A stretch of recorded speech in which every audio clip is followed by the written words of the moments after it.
Give me just one moment, sorry. Promise my feet don't stink. Okay.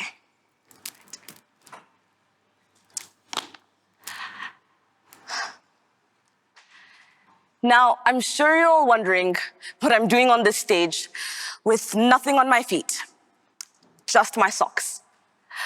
But these aren't just socks. They're black socks. And these simple black socks are who I am. Now, I would love to tell you all a story, so just imagine this. A short little girl, brand new to middle school, her first year, fresh out of primary school. She's still trying to figure out who she is. Heck, she's still trying to figure out who she's going to eat lunch with. Now, one morning, this little girl got up, got dressed, grabbed her bag, and headed to school. And the day went on just like any other, until the principal walked by. He stopped her, looked her up and down, then up and down again. And she just stood there wondering what she'd done. Was it her bag, her hair, something she'd said, something she'd done? And she ran it through her mind, but couldn't come up with anything. And still he pointed and scolded her in the middle of the hallway in front of everyone. Her stomach just dropped and her throat went dry and she just wished that the ground would swallow her whole, and then she looked down. She looked down and she realized it was her socks. Because that morning, this little girl wore black socks to school. Not gray, the official uniform kind. Just black. She didn't mean much by it, had barely put any thought into it. It wasn't a statement, it wasn't a rebellion, it was just socks. And yet there she stood, humiliated, in the middle of the hallway in front of everyone. Or at least, it definitely felt like everyone. Now, that little girl was me.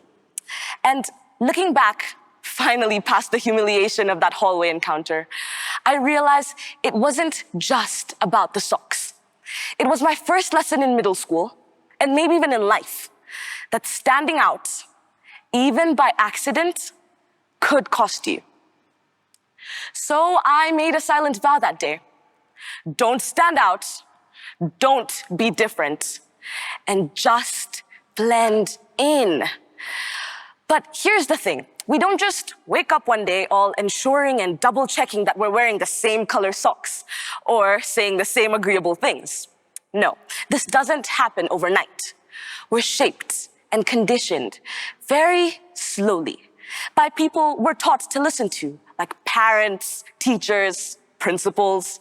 And as it turns out, our brains take such lessons very seriously. In a classic study published in Science in 2003, researchers used fMRI brain scans to monitor people's brains while they experienced social rejection and humiliation. And these are those very scans on the screen now. So for those of you who aren't neurosurgeons out here, the areas that are lit up and colored are where the fMRI detected brain activity. So for those who are subject to social pain, such as feelings of being rejected or shut down, these regions of the brain became active. However, when people were subject to physical pain, these regions of the brain became active. Now, let's put those side by side and do a quick consideration on what the differences could be. Do you see much of a difference? Because I don't. And that's the very conclusion that these researchers came to, which is that when we experience social pain, the same regions of the brain become active as when we experience physical pain. So it's not just that we're afraid of standing out, it's that our brains have literally been trained to treat the consequences of standing out as something that physically hurts. And once you learn that lesson once or twice, you instinctively start to choose the gray socks before anyone has to ask you to. And so you stop raising the strange idea in class, you soften your opinion in conversation, you laugh at jokes you didn't even find funny. You become a quieter version of yourself. Not because you have nothing to say, but because it becomes easier to just agree with what everybody else is already saying. But the problem here isn't just that we're all matching. It's what we're losing in the process. Because those black socks, that was me.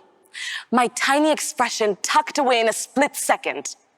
Now, I'd like to pause for a second and ask by a show of hands, how many times have you been stopped from showing who you really are?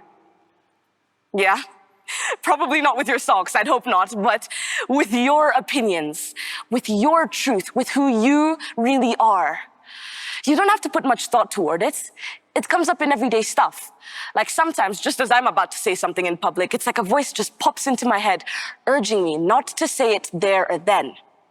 So I reconsider what I was going to say, and I say something smaller, something safer, something more agreeable. And in doing so, in conforming, I'm not just wearing gray socks. I'm speaking in gray too. And the scariest part to this is you do it enough times and you forget what your real voice ever sounded like. Because now your closet is just filled with gray, and so you start to wonder, what does color even feel like? I mean, what could color feel like when even different shades of the very same gray still draw looks? Sometimes even your own. Sometimes even you catch yourself judging someone for their own form of self-expression. And you wonder why you've become this way. You wonder when it really happened. And you go round and round in your head trying to pinpoint the moment, but you can't. Not really. And that's okay. Because all of those bits and pieces of you that felt suppressed and sent away, they're not gone. They just need to be seen in their true color again, to be expressed as they really are. But it starts with you. It starts with wearing your own pair of black socks. Because just like we didn't fall into this way of thinking overnight, we won't just snap out of it because we've decided to. Instead, we need to consciously practice it. Practice showing who we really are. Practice undoing years of conditioning and societal expectations by saying what first pops into your mind and making sure it's heard. By ending the practice of judging the person who refuses to blend in. By accepting the outlier. The person who speaks their mind freely and unapologetically and unafraid, because we realize that they're not actually weird for doing so. They're bold. They're telling their own story. And if more of us had the courage to do the same, we wouldn't just change ourselves. We would change the systems we live in.